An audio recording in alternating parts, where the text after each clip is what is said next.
Continue to cover any and all updates in the Roger Stone trial. We'll be doing that throughout the second hour today. But if you don't know, the top story today, Roger Stone sentenced in Washington, D.C.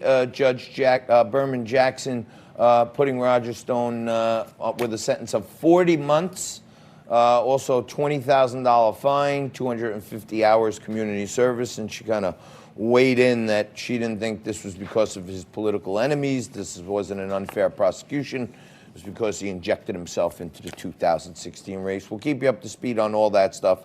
And to break down what's happening in these primary debates where they're basically cannibalizing themselves at each other, take a look at another clip of how Michael Bloomberg was received in his first debate in quite some time, and his first as a Democrat in this race. Take a look at this.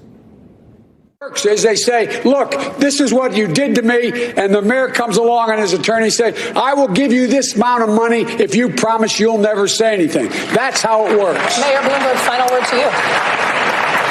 I said we're not going to get to end these agreements because they were made consensually, and they have every right to expect that they will stay private. If they want to release it, they should be able to release themselves. Can I add a word to Say this? yes.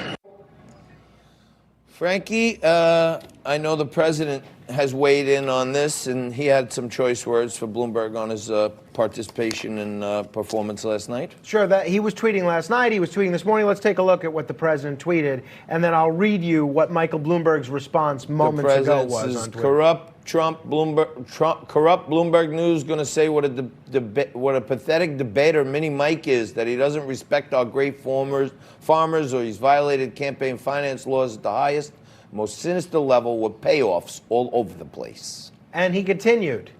Well, he says Mini Mike Bloomberg's debate performance tonight was perhaps the worst in the history of debates.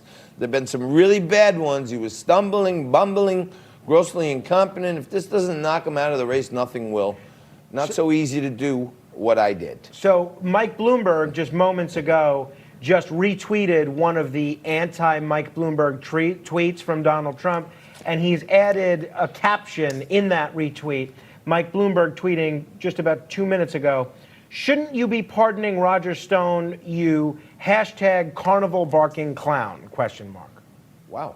So he's taken to calling the president names. I guess the president calls him Mini Mike, so carnival barking clown.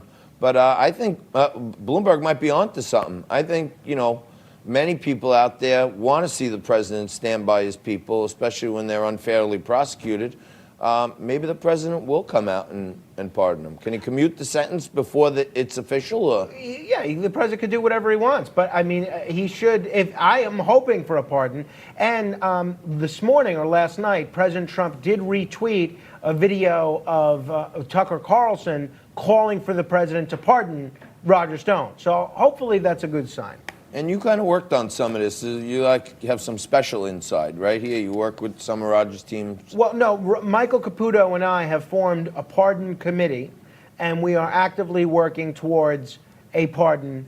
So we'll see what happens. We have a website set up. You can sign a petition. You can go to freerogerstone.com. That's freerogerstone.com. We should get Mike Caputo on here. We know him for quite some time, but he took it on the chin. His family took a beating. Financially, he took a beating having to defend himself and all this crap. But he always stood by Roger, and I'm hoping the president does the same, Frankie. As am I. So we'll see what happens. It's going to be very interesting. Top story. Also, the other story we're watching, John, is there could be a verdict within the hour or sometime today in the Harvey Weinstein trial. That trial looks like it's about ready to pop. So all kinds of verdicts today. We're going to take a quick break. Top story, Roger Stone sentenced to 40 months in prison. Lots of stuff breaking on that. We'll cover it all in hour 2, and we'll kick it off with Dr.